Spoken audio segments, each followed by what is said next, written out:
All right, the farmers-herders clashes debacle continues to be a hard nut for Nigeria to crack.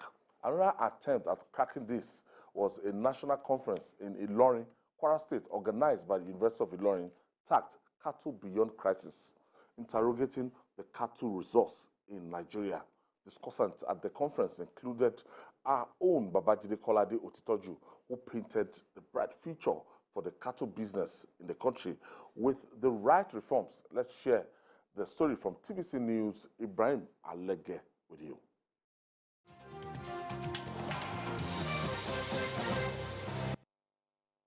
Tagged Cattle Beyond Crises, interrogating the cattle resource in Nigeria. The conference is aimed at promoting peaceful coexistence between herders and farmers. It is also aimed at promoting the best practices in cattle rearing that will enhance Nigeria's gross domestic products. Mr. Babajide Kolade-Otitoju. Among the discussants are the group head, Current and Public Affairs, TVC News, Mr. Babajide Kolade-Otitoju, Dr. Murtala Rufai of the History Department, Usman Dan Fodio University, Sokoto, and Professor Adeniyi Gbadigeshin, Department of Geography, University of Ibadan. If Germany can be doing 31.9 million tons of milk a year, nothing stops us. Imagining that if we were to take this cattle business as a real business, we opt for modern methods that will give us greater yield. They will produce more meat and will produce milk in greater quantity. Mr. Kolade-Otitoju believes the future of cattle business is bright, provided all stakeholders are serious about it. We have to embrace modern methods and make this a true business where Nigeria can earn good foreign exchange. And I know that it's possible. If the nomadic Fulani can see honesty in the effort of government, I want to believe that they will embrace the idea. So we've got to deal with the problems that are militating against the growth of the cattle business so that we can actually turn it into a proper business that banks, governments, corporate concerns can be interested in getting involved in. This is the future of the cattle business that I see. The conference also provides an insight into why some nomadic herders who had hitherto been living peacefully with others have suddenly become violent. Dr. Murtala Rufai from the Usman Dan Fodio University, Sokoto, attributes this to constant attacks on the Fulani and cattle rustling. They are exploited, they are dominated, they are rejected, they are dejected by the society, and they feel they want their voice to be heard. And the best thing to do is to engage in what? Engage in the act of even cattle rustling. And not only that, ladies and gentlemen, 60% of the people, the victims of this particular conflict, 60% are Fulani. 60% of the perpetrators are also Fulani, and that is what makes this conflict so unique. There are over 50,000 bandits in the northwestern Nigeria, over 50,000 armed bandits in the northwestern Nigeria. I only have contact and I've only interacted with only 20 gangs. Only 20 gangs. And these are people I know, they know me, they will call my name, and I will also call their names. He is not convinced that Fulani cattle rearers will embrace ranching because nomadism is part of their culture. That movement alone, ladies and gentlemen, is what makes the entire idea important and also make the whole thing a culture. And we should please view it as this. Restriction, in whatever form.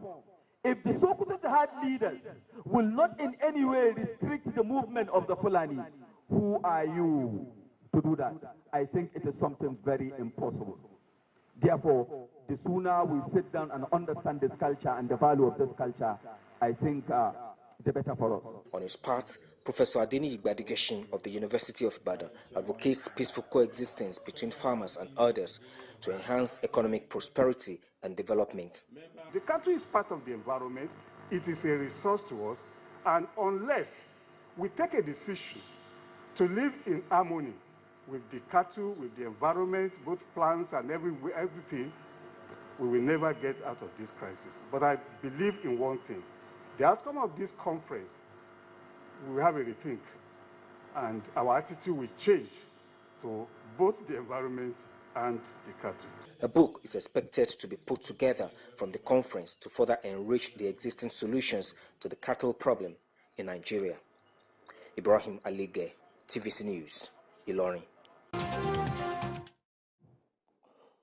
Beyond what we've said in the University of Ilorin and during the academic world, how this can, be translated on the streets so that this senseless farmers header clash, because this is 2023, doesn't make sense to me again.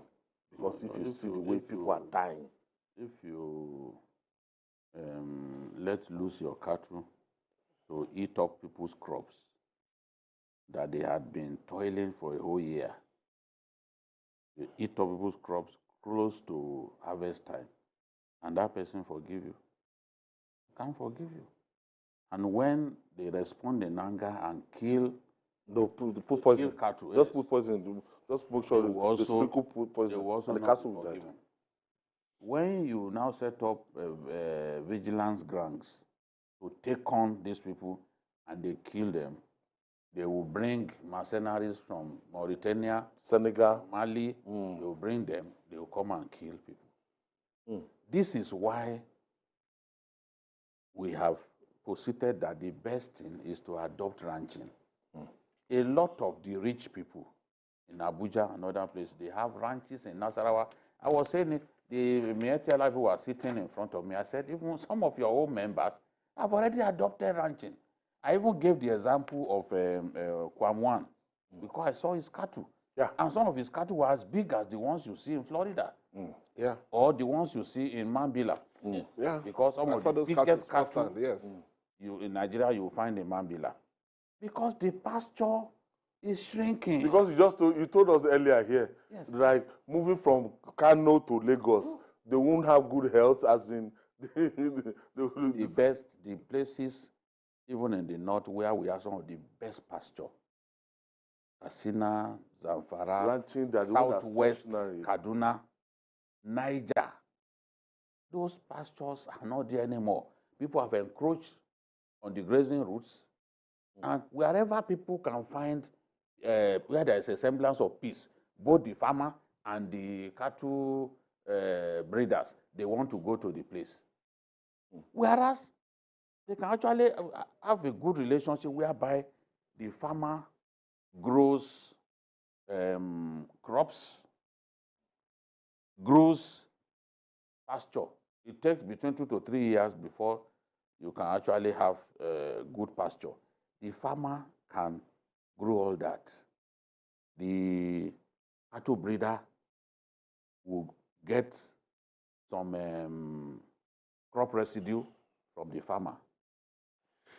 The feed that the farmer, that the cattle breeder does not have, the farmer can provide. And then, of course, water. Once cattle has sufficient water, good feed, and veterinary services, it can give you so much more than you can think of. In Nigeria, the average milk production per cattle is about 1.5 liters, and that is even during wet season. So most of the time, they just do one liter per day. But the global average is 10 liters per cattle per day.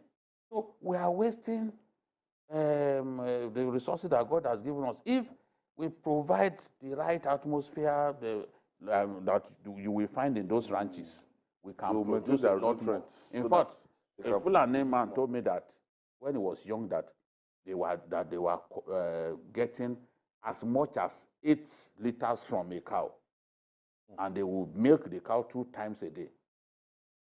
But these days, just one.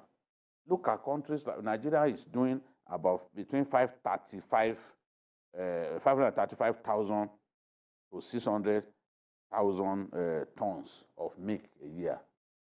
Whereas India is doing 188 million 88 million tons. We keep importing milk. We'll keep importing. The best country in terms of milk, the best quality milk is New Zealand. There's nothing they are doing that we can't do. It's just we have chosen to limit ourselves to the traditional way of cattle production. That's why I gave the example of Kwamwan, because I saw the video and see how big they are. Not going anywhere. I was in Abuja. I just saw that we still those guys. What do they call them? Were still cattle rearers. Cattle rearers. No, they were still all over major roads and everything. I think the problem. I thought we passed. I think the problem has to do with culture. It's a cultural thing. Yes. Yes. Not These others do not want to give us the culture of moving from one place to another. But you see, things have changed. The only way they can move forward is through ranching. Any other thing, they are just wasting their time. And ranching will make it possible for you to be able to do it the right way. Like you said, in Kwamwan, when Kwamwan started, I had the privilege of going there, and it took me around. And you can do it because everything you need is within one space. And they will take care of those cattle, and they will be so big, you will be amazed the kind of cattle that you have in this ranch. All right. That's what we should do. We'll take this breather. When we come back, we'll talk more. It's still Journalist Hangout on Sunday.